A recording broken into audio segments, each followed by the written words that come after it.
down to the right hand. Right down to the fingertips.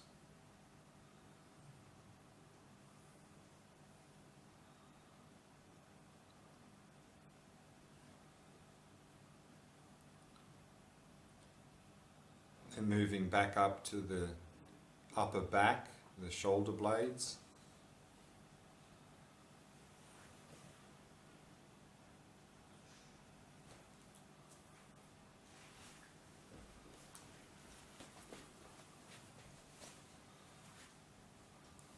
Moving slowly down to the middle back area.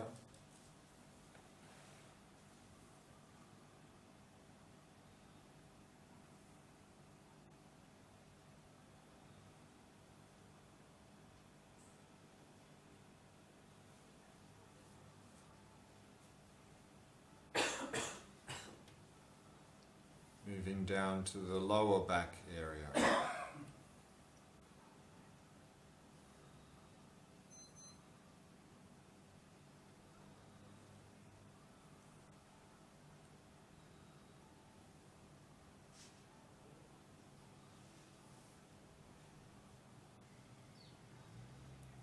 And then moving back up to the upper chest area.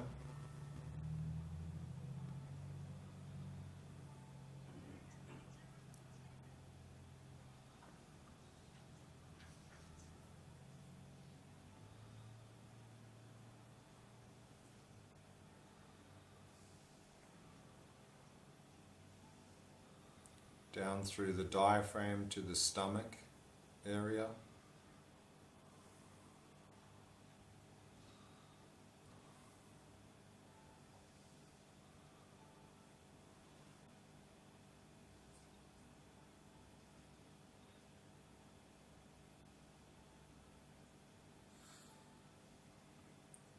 Moving down to the area of the abdomen.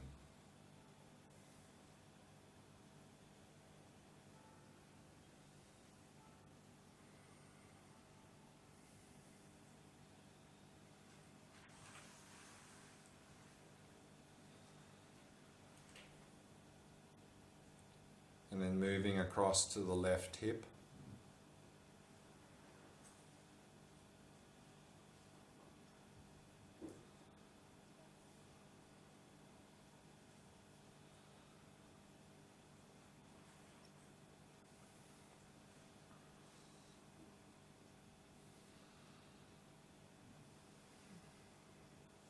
To the left thigh.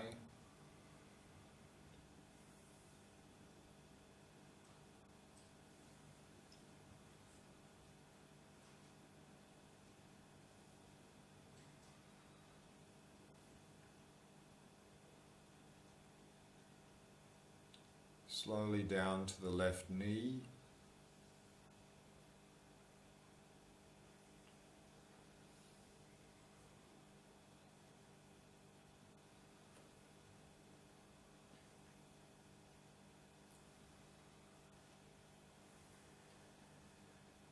Moving down to the left calf and shin.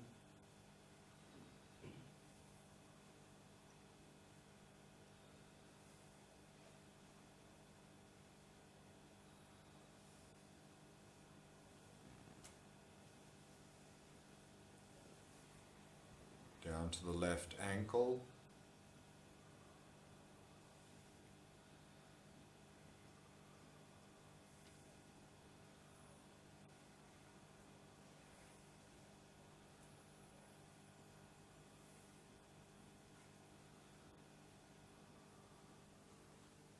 And down to the left foot.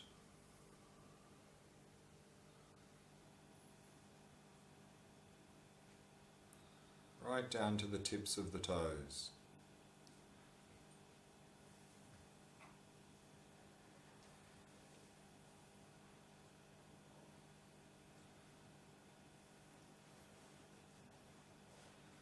And then moving back up to the right hip.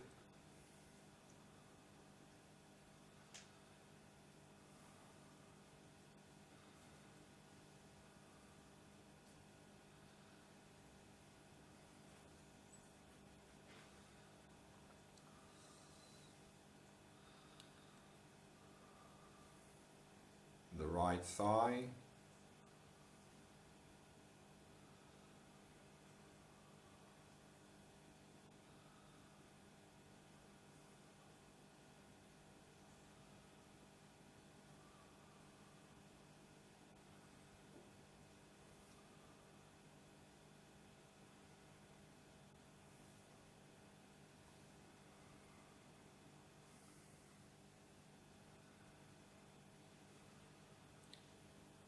To the right knee.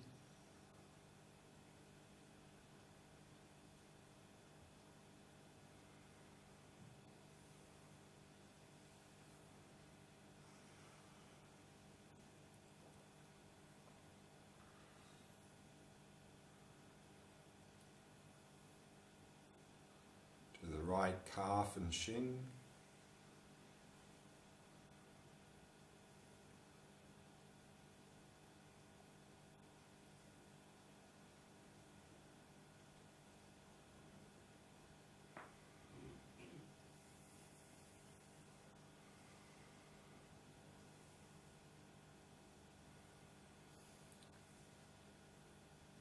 To the right ankle.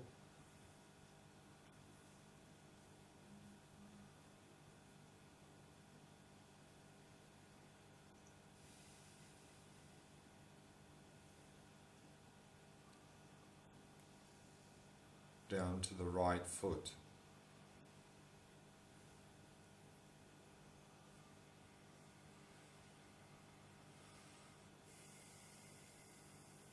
Right down to the toes.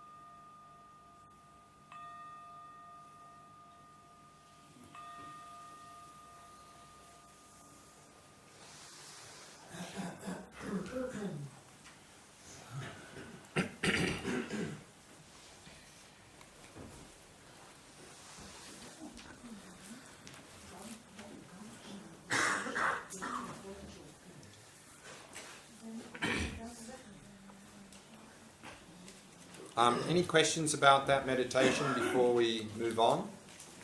Yeah. I was wondering about what you asked before about strong sensations. You did mention that, of course, it's the best thing to find a good posture, but sometimes you have some pain in your body, chronic pain, or you're sick, and it manifests very strongly. So I was wondering if in that situation it is better to kind of go over the pain or continue this sport against it.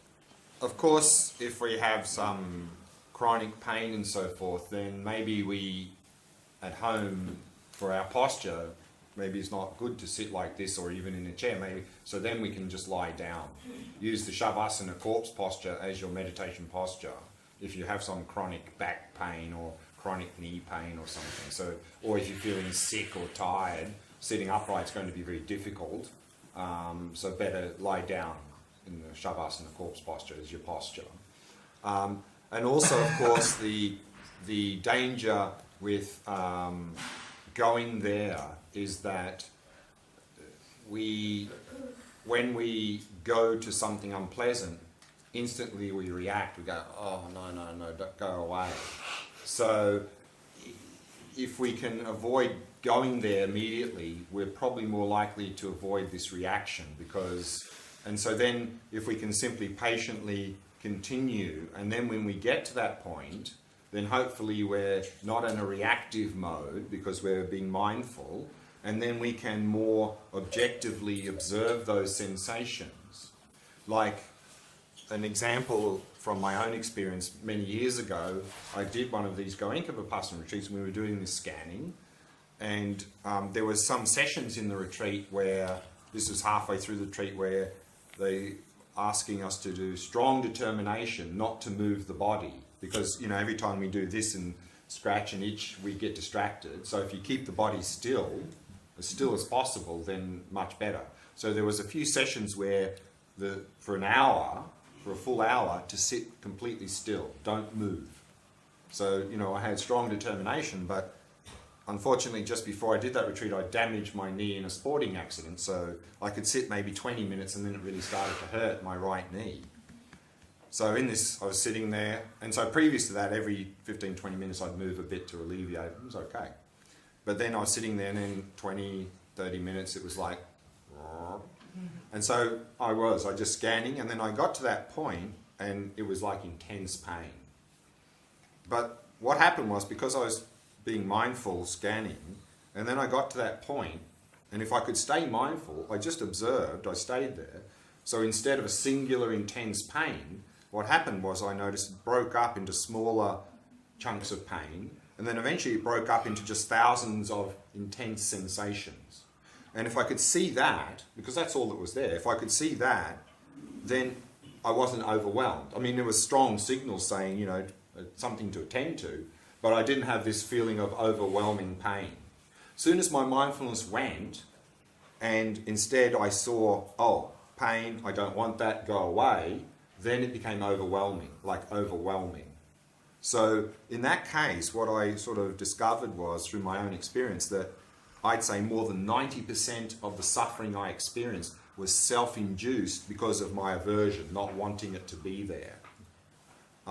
So therefore, that's another thing that if we continue to do the scan and stay in that mindful mode, you may find that when you get to that point and you're being more mindful and just observing and not reacting, then you may find that similar experience. So that's also something useful, because that helps us to overcome this, something happens, go away, this aversion. So that's very helpful.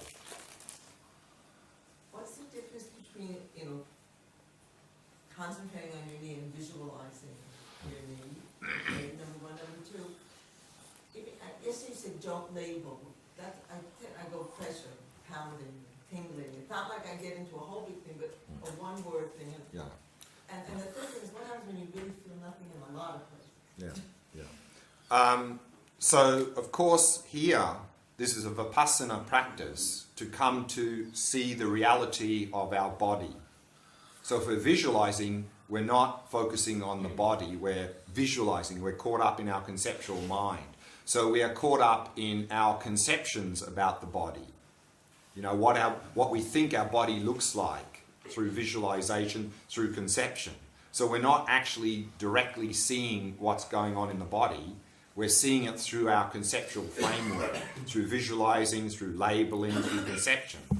So then it's not a Vipassana practice on the body, because we're not directly, because Vipassana means to gain insight, direct insight into something, and here the body is physical. So we need to directly observe what's going on in the physical body if we want to gain insight into the body. Otherwise, it's always through our projections and conceptions about what we think is going on in the body. Then we're not gaining insight into the reality of the body.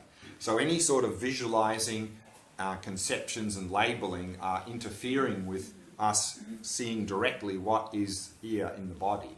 So that's why we should not visualize or label. I mean, if you notice that, then just let it go and just attend more closely.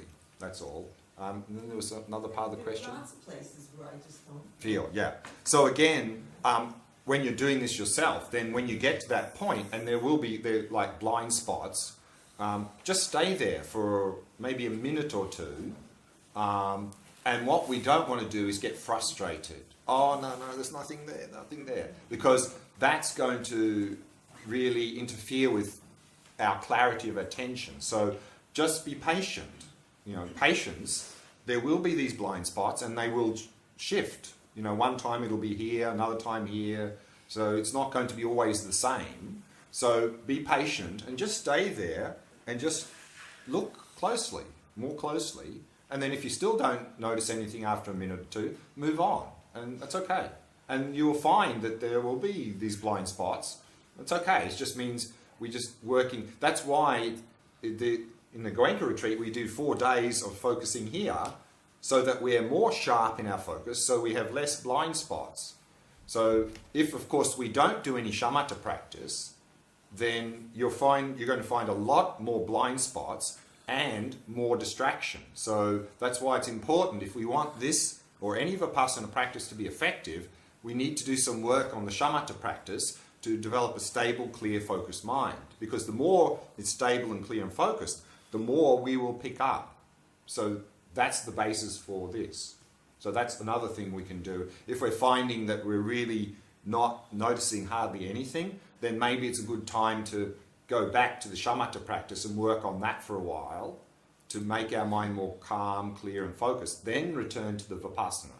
Otherwise we can scan, get distracted and dull, put a lot of effort into this and not really get very far because we don't have a good basis.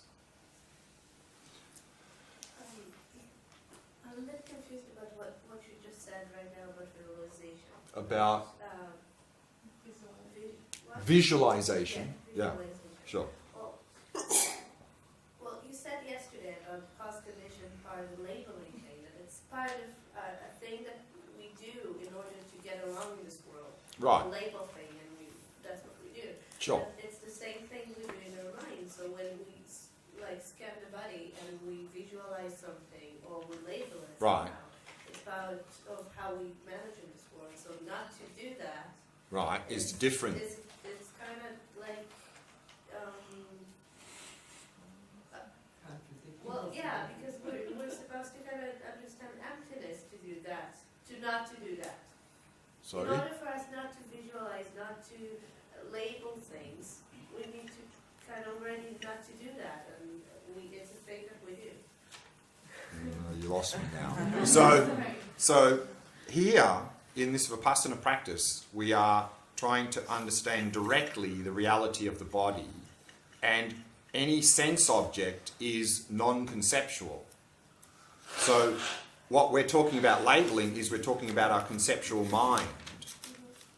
We're not talking about our sense consciousness, our ability to... So when we notice sensations in the body, when we see flowers with our eyes, at that level, that's completely non-conceptual. So we're trying to, with this particular Vipassana practice, it's just one of many, of course, we are trying to see the reality of the sensory fields. And the sensory fields are always non-conceptual. The mental field is conceptual, labeling, conception, and so forth. So yes, there's a difference between observing directly what's going on here and then in the conceptual mind saying, oh, that's a leg and so forth. That's two different areas of our experience. So when we're observing the sense objects, any sense object directly, there is no labeling or conception going on. We are just looking directly at what is being presented to us at the sensory level. Then that, of course, is interpreted by the conceptual mind, and then we work in daily life. So they're two different aspects. We're not in the conceptual mind for this part of the practice. We're in the sensory field. But do we know how to do that? We don't know how to do that. Of course we do. We do it all the time. Well, but what we do all the time is going to the conceptual mind. And that's right. And that's the problem, is that we do more than is useful. We live in our conceptual mind so much so that we've lost touch with the actual physical reality around us, the physical reality in the body and so forth. We've lost touch with that because we are negating that through our conceptual mind. We're over-conceptualizing. I understand the idea. The question is, how can we practice something that we're not used to do ever? Like, how can Just I get used to it. label something? It's the same as anything. The first thing that I do is to label something. Exactly. So the first thing to do is to change our habit. Exactly. What is the point? Like, how do I do that? You start and you do it. You do it. And when you start, you don't do it very well, and then you keep doing, and then you get better. Like everything. It seems to me that it's very easy just to caught up with like, oh yeah, I see Of course. things. Of course. I see them. Or, Oh yeah, that's the atoms or the. Of course it's easy. That's right. So we got to reprogram ourselves. Because this way of acting is causing problems. Because we're not seeing the physical reality directly. But how, I understand that we do that for meditation, I understand the idea, just that I don't understand how it actually works. Like I can just, I don't know, decide that I understand things, but in reality I just label them. When I look Yeah, but at here in my this practice, we are simply looking directly without interpretation, without comment. Most of us, it's difficult to do because we automatically do that all the time. Yeah. So we just have to reprogram ourselves to stop doing that. And that will take time. So if It we will take time. should look at the same, like in the body in this way, and what you're saying is that slowly we will start Seeing directly what's going on in the body, yes. Yes, Can we absolutely. Can we detect the start of diseases this way? Can we, Well, what we can do is we can become much more present with what's going on in our body. Now, see, the thing is now, our conceptual mind picks up a few little bits of sensory data and then makes a big story about it. And usually, often the stories are completely exaggerated, not accurate, and it's a big mess, you know. Whereas if we can do this sort of practice and we can start to sense at a very small level what's going on, maybe we won't detect diseases, but we will certainly know better when there's something out of whack. You know, we'll be able to see that directly. We'll be more accurately seeing what's going on in the body. And it's, if you really get into this practice at a deep level, you'll be amazed at what you can sense in the body. You'll be amazed. Do you have any advice about intense drowsiness? Because Yes. it's the kind of drowsiness you can't observe. It just Yeah. makes your head fall down. The first is get enough sleep. No, I mean, I'm The not- question, what can you do about intense drowsiness? And the one answer is get enough sleep. Unfortunately, in our modern society, we live very busy lives, never enough time. What we cut is sleep. And somehow, I'm just saying in general, for many people, if we don't get enough sleep, you're not going to be able to meditate. You'll get drowsy, bottom line. So that's one thing. Two is diet. Healthy diet. Often our diets are very bad, and that creates not only drowsiness but also a lot of agitation in the mind. So a lot of imbalance comes from diet. Physical exercise, very helpful to get the body in a good state. Make sure the meditation sessions are short. Don't meditate after a heavy meal. You know, these things. Don't meditate in a hot room, a warm room. Not too many clothes on. Drowsiness. So these are all things that we can work with. And then, of course, if we get drowsy, then we can also look at the posture. You know, often if we're here like this, then of course we're going to get drowsy. So the back straight, the head a bit more upright, things like this. So there are certain things we can do to prevent drowsiness in the first place. But what I see more and more is that one of the main culprits is not enough sleep. Bottom line, not enough sleep. People less and less sleep, too busy. And then, of course, they're not getting enough sleep, and then, you know, then they're sort of barely functioning through the day, half a dozen coffees to sort of try and keep them up. And then, of course, sit down to meditate, sleep. I mean, this is often when I see people come to these sorts of retreats from busy lifestyles, and we do like a week's retreat. The first day or two, people are always sort of going like this. And then after about 3 days, then it improves, because then they're starting to get some sleep, proper sleep. But the first couple of days, people are just like this, because, you know, they've got not enough sleep, basically. They're burnt out. In the shamatha practice, your advice was to be with a slightly more open eyes. In this, Yeah, same. I mean, in the general recommendation, of course, in meditation is to have the eyes slightly open. And sometimes, even in the Vipasana practice, they even talk sometimes in some traditions about, because normally with the head position, with the eyes open, you're sort of a little bit downwards. In some traditions, with the Vipasana, sometimes they even like talking about rather than straight ahead, even more elevated to be more alert in terms of investigation. So again, it's something that we can play with in the meditation. So again, it's something that we can, but general recommendation, have them slightly open. Otherwise we get dullness. Yeah. I have back pains. Yeah. What can help? First, from time to time, I fix just because not like maybe not like knee pain. It's very attached to all the posture. Yeah. And stretching can help. Sure. Do you have problems with your back, or is it just in meditation? But especially in meditation. Yeah. After I started meditating, I felt much more. Lower back, or? Lower. Yeah. What often is the case, well, one is, of course, yoga, stretching. I mean, generally many people, including myself, lower back, quite weak, the muscles. So it's good to do some exercise to strengthen the muscles in the lower back. But on top of that, often the case is that we tend to be very stiff in the hips and knees. And so then we sit on, well, I see, even I've got 2 cushions here. Then we sit on no cushion or a thin cushion. And then the knees are like this. And then, of course, trying to keep the back straight, we go like this. We're straining the lower back. Of course, the back's going to hurt.